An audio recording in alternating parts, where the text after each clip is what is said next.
Hi అండి, అందరికీ నమస్కారం. Welcome to talks with me. ఎలా ఉన్నారండి అందరూ? నేనైతే చాలా అంటే చాలా బాగున్నాను. మీరందరూ కూడా ఇంకా ఇంకా బాగుండాలని మనస్ఫూర్తిగా కోరుకుంటున్నాను.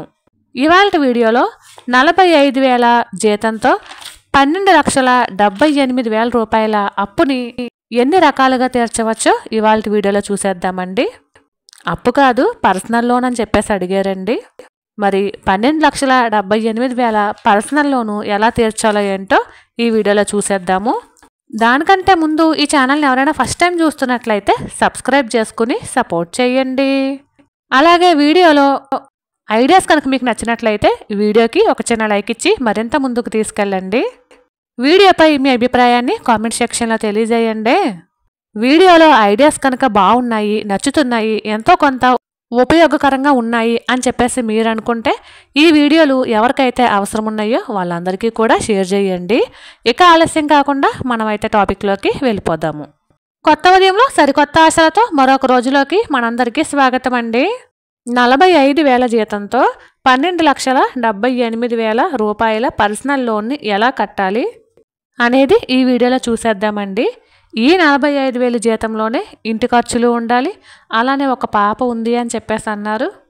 పాపను కూడా చూసుకోవాలి కాబట్టి ఈ 45,000 రూపాయలతోనే ఇంటి ఖర్చులు అలానే పర్సనల్ లోను ఏ విధంగా తీర్చచ్చు, ఏ విధంగా ఒక చిన్న ప్లాన్ వేయచ్చు అనేది ఈ వీడియోలో మీ అందరికీ కూడా షేర్ చేద్దాం అనుకుంటున్నానండి. ఇవన్నీ కూడా చిన్న చిన్న ఐడియాస్ మాత్రమేనండి. నచ్చితే ఫాలో అవ్వండి, లేదంటే వదిలేసేయండి. ఏది ఏమైనా చిన్న చిన్న ఆలోచనల నుండే మనకి ఒక మంచి జరుగుతుంది అంటే అది చాలా సంతోషమే కదండి. కాకపోతే అందరికీ కూడా అన్నిసార్లు అన్ని ఆలోచనలు కలిసి రాకపోవచ్చండి. కానీ ట్రై చేయడంలో తప్పులేదు. ఎవరి అవైలబిలిటీని బట్టి వాళ్ళు చక్కగా కొన్ని ఐడియాస్ని అయితే ట్రై చేయొచ్చు. మరి ఇవాళ వీడియోలో కొన్ని ఐడియాస్ని మీ అందరికీ షేర్ చేస్తున్నానండి. మీరు నాకు చెప్పిన దాని ప్రకారం పర్సనల్ లోన్ వచ్చేసి 12,78,000 అన్నారు. అలానే మీ నెల శాలరీ వచ్చేసి 45,000 అని చెప్పేసి అన్నారండి.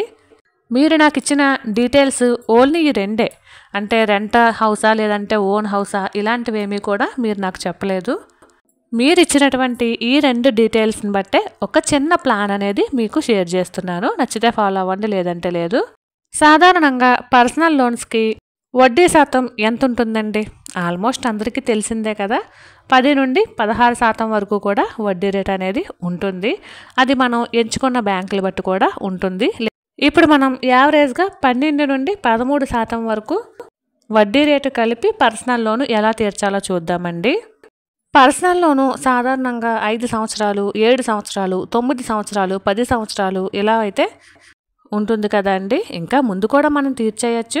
కాకపోతే మనం ఇంటి ఖర్చులకు కూడా ఇదే అమౌంట్లో చూడాలి కాబట్టి 5 to 7 ఇయర్స్లో ఈ పర్సనల్ లోన్ అనేది తీర్చచ్చండి.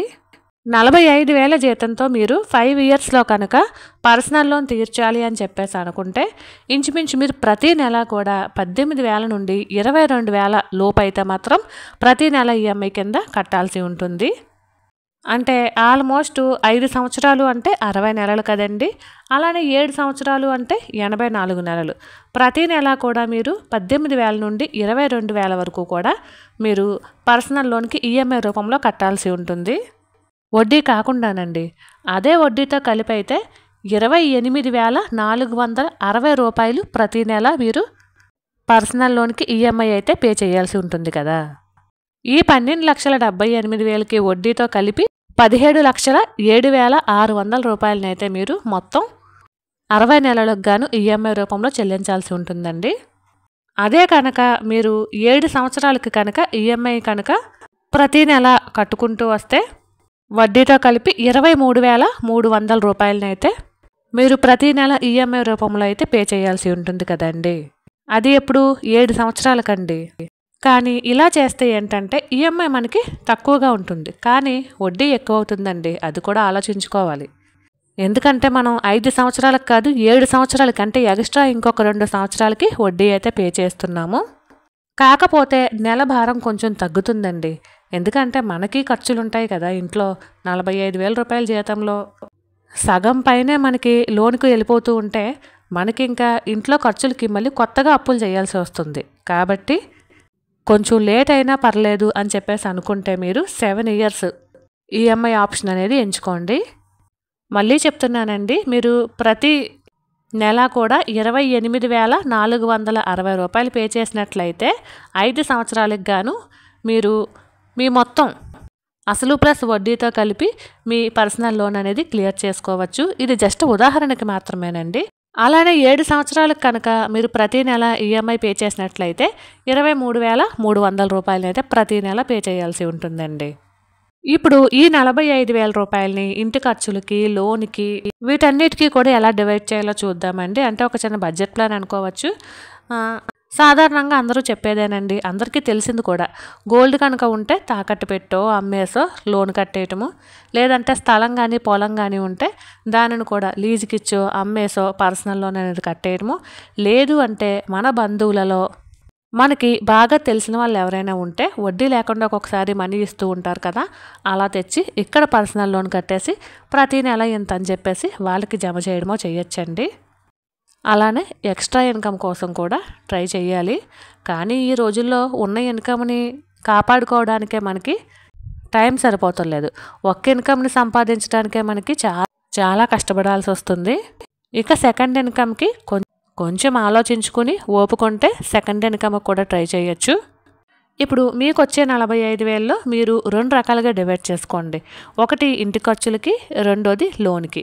అంటే ఇంచుమించు 22,500 రూపాయలు ఇంటి ఖర్చులకి, 22,500 రూపాయలు మీరు హోమ్ లోన్కి పర్సనల్ లోన్కి డివైడ్ చేసుకుని మీరు పర్సనల్ లోన్ అనేది క్లియర్ చేయొచ్చండి. లోన్స్ ఉన్నప్పుడు, అప్పులు ఉన్నప్పుడు చాలా ఇబ్బందిగా ఉంటుందండి. కానీ ఆ ఇబ్బందులను సైతం మనం అధిగమించిన రోజు చాలా ఆనందంగా ఉంటుందండి. కాబట్టి ముందు కొంచెం కష్టపడినా ఎలా అయినా అప్పు తీరిపోవాలి అనే సంకల్పం గట్టిగా ఉండాలండి. అప్పుడు కనుక మీరు చక్కగా ఈ పర్సనల్ లోన్ అనేది తీర్చేయచ్చు. ఇప్పుడు చెప్పాను కదండి, ఇలా 2 విధాలుగా డివైడ్ చేసుకుని 22,500 వచ్చేసి ఇంటి ఖర్చులకి, అలానే 22,500 వచ్చేసి లోన్కి కింద డివైడ్ చేశాం కదా. ఇంకా మీరు ఎంత ఖర్చు వచ్చినా, ఎంత అవసరం వచ్చినా ఈ 22,500లో మాత్రమే యూజ్ చేసుకోవాలండి. అలా అయితేనే లోన్ క్లియర్ చేయగలరు. లేదు ఖర్చులకు సరిపోవట్లేదు అని చెప్పేసి అనుకున్నప్పుడు బయట నుంచి మరొక అప్పు తెచ్చారనుకోండి, అప్పుడు మనకి ఇంకా ఎక్కువ అప్పు అయితే పెరిగిపోతుంది అన్నమాట. లేదు ఇలా కాకుండా పాప ఫ్యూచర్కి, లేదంటే పాప స్కూల్ ఫీజుకి కూడా మనీ కావాలి అని చెప్పేసి అనుకుంటే ఇప్పుడు ఈ ఐడియా యూజ్ చేయండి. 45,000ని 3 రకాలుగా డివైడ్ చేయండి. 15,000 వచ్చేసి ఇంటి ఖర్చులు, 15,000 వచ్చేసి లోను, 15,000 వచ్చేసి సేవింగ్స్. నిజానికి అప్పు ఉన్నప్పుడు సేవింగ్ చేయడం కొంచెం కష్టమేనండి, కానీ ట్రై చేయొచ్చు. చాలా కష్టపడాలండి. 15,000లో హైదరాబాద్లో ఉంటూ ఇంటి ఖర్చులు మెయింటైన్ చేయాలి అంటే చాలా కష్టపడాలి. కానీ ఇలా కష్టపడితేనే మీరు ఖచ్చితంగా మీ అప్పు నుండి మీరు గట్టెక్కుతారు. అలానే మీ పాపకి కొద్దో గొప్ప సేవింగ్స్ కూడా ఉంటాయండి. ఒకసారి ఆలోచించండి, మీకు ఏది అవైలబిలిటీ అయితే దానిని ఫాలో అవ్వండి. ఖచ్చితంగా ఒక నియమం పెట్టుకోండి, 15,000లో మాత్రమే ఇంటి ఖర్చులు ఉండాలి. ఒక 15,000 అయితే మాత్రం లోనికి వెళ్ళాలి. ఇంకొక 15,000ని మనం చక్కగా సేవింగ్స్ చేసుకోవాలి అని చెప్పేసి ఒక నియమంలా పెట్టుకోండి. లేదు ఈ 15,000 సేవింగ్స్ కుదరవండి, ఇంకొక 5,000 పోను లోన్లో వేసేయండి. 20,000 చొప్పున మీరు చక్కగా లోన్ కట్టుకుంటూ వచ్చేయండి. 10,000ని మీరు సేవ్ చేసుకోండి. లేదు 15,000 లోన్ పే చేస్తాము అని చెప్పేసి అనుకుని మనకి 15,000 ఇంటి ఖర్చులకు సరిపోవట్లేదు అనుకుంటే 5,000 ఇంటి ఖర్చుల్లో యాడ్ చేసుకుని 10,000ని మీరు సేవింగ్స్ చేసుకోండి. పాప కనుక చిన్నదైతే మీరు చక్కగా సుకన్య సమృద్ధి పథకాన్ని అయితే కట్టుకోవచ్చండి. పాప ఎదిగేసరికి బాగా యూజ్ అవుతుంది. అలానే పీపీఎఫ్ అని, లేదంటే బ్యాంక్లో ఆర్డీ అని, పోస్ట్ ఆఫీస్ అని రకరకాల సేవింగ్స్ ఆప్షన్స్ అయితే మన దగ్గర ఎలానో ఉన్నాయండి. ఒక 10,000ని కనుక ఈ విధంగా ఇన్వెస్ట్మెంట్ చేశారనుకోండి, అంటే ఈ 10,000ని మనం 5 రకాలుగా ఇన్వెస్ట్ చేయొచ్చండి. 2,000 వచ్చి పీపీఎఫ్ కట్టారండి, 2,000 వచ్చి బ్యాంక్లో ఆర్డీ పే చేశారు అనుకుందాము, 2,000 వచ్చేసి పోస్ట్ ఆఫీస్లో పే చేశారు అనుకుందామండి, 2,000 వచ్చేసి సుకన్య సమృద్ధికి పే చేశారు, లేదు గోల్డ్ కొనుక్కోవడానికి అని చెప్పేసి గోల్డ్ చీటీ వేస్తున్నారు అనుకుందాము, ఇంకొక 2,000 వచ్చేసి compulsory health and term insurance compulsory ఉండాలండి ఈ రోజుల్లోని. కాబట్టి ఒక 2000 హెల్త్ అండ్ టర్మ్ ఇన్సూరెన్స్కి ఖచ్చితంగా తీయాలండి. ఇవన్నీ ఉదాహరణకే చెప్తున్నానండి. మీ అవైలబిలిటీని బట్టి మీరు ఎలా అయినా సరే ప్లాన్ అనేది వేసుకోవచ్చు పర్సనల్ లోన్ క్లియర్ చేయడానికి. ఇవన్నీ కూడా లాంగ్ టర్మ్ ఇన్వెస్ట్మెంట్లు అండి. ఒకవేళ పాప చిన్నది అయితే కనుక ఆమె కొంచెం పెద్ద అయ్యేసరికి చక్కగా చదువుకి డబ్బులు మనం ఇప్పటి నుంచే సేవింగ్స్ చేస్తున్నాం అన్నమాట. ఇటు మనకి పాప ఎదిగేసరికి అప్పు తీరిపోతుంది, అలానే కొద్దో గొప్ప సేవింగ్స్లో ఉంటాం అన్నమాట, అంటే నిల్వలో ఉంటాం. పీపీఎఫ్ అనేది కూడా లాంగ్ టర్మ్ ఇన్వెస్ట్మెంటేనండి. ఆల్మోస్ట్ 10 సంవత్సరాల నుండి 15 సంవత్సరాల వరకు కూడా పీపీఎఫ్ పే చేయొచ్చు.